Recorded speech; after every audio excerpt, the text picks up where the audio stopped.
Chers frères et sœurs, loué soit Jésus-Christ. Nous célébrons aujourd'hui l'Assomption de la Bienheureuse Vierge Marie. Et les textes soumis à notre méditation sont tirés de l'Apocalypse de Saint Jean au chapitre 11 des versets 19a, 12, 1 à 6a et 10ab. Et le psaume 44, la deuxième lecture tirée de la première lettre de Saint Paul apôtre aux Corinthiens au chapitre 15 des versets 20 à 27a. Et l'évangile de Saint Luc au chapitre 1 des versets 39 à 56. Célébrer l'Assomption de la Bienheureuse Vierge Marie, comme nous le disait les textes d'hier soir de l'Évangile, quand la femme voit Jésus et elle dit « Heureuse la mère qui t'a porté en elle et dont les seins t'ont nourri ».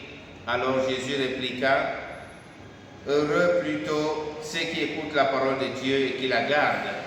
Donc nous célébrons aujourd'hui la fête d'une créature de Dieu, aimée de Dieu, qui a écouté la parole de Dieu et qui l'a mise en pratique. Comme nous également nous sommes appelés à écouter la parole de Dieu et la mettre en pratique.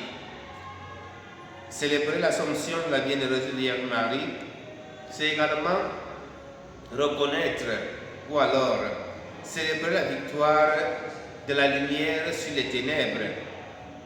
Un grand signe apparut dans le ciel, une femme ayant le soleil pour manteau et la lune sous ses pieds.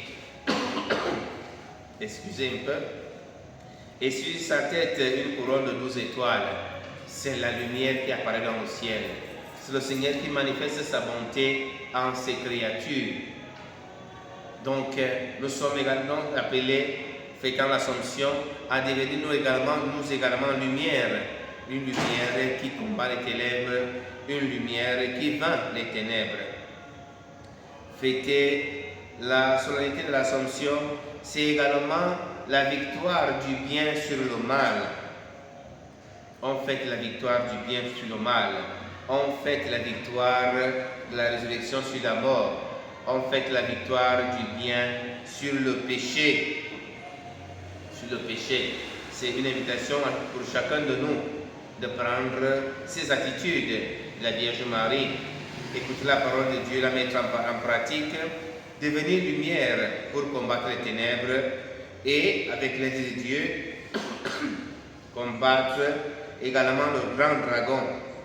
Et dans l'Évangile, nous retrouvons avec le Magnificat, nous retrouvons avec les chants d'exaltation de ce que le Seigneur a fait pour sa créature. Désormais, tous les âges me diront bienheureuse. Désormais, les âges pourront te dire également bienheureux.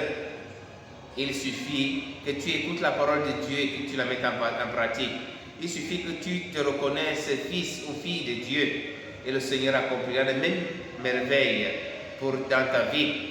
Et les membres de ta famille, tes collègues de service, tes amis pourront dire après ou pendant même que tu es encore vivant que le Seigneur a fait pour toi des merveilles. Ce n'est pas seulement pour la Sainte Vierge Marie, mais pour tous les fils et filles de Dieu, parce que le Seigneur aime chacun de nous d'un amour particulier.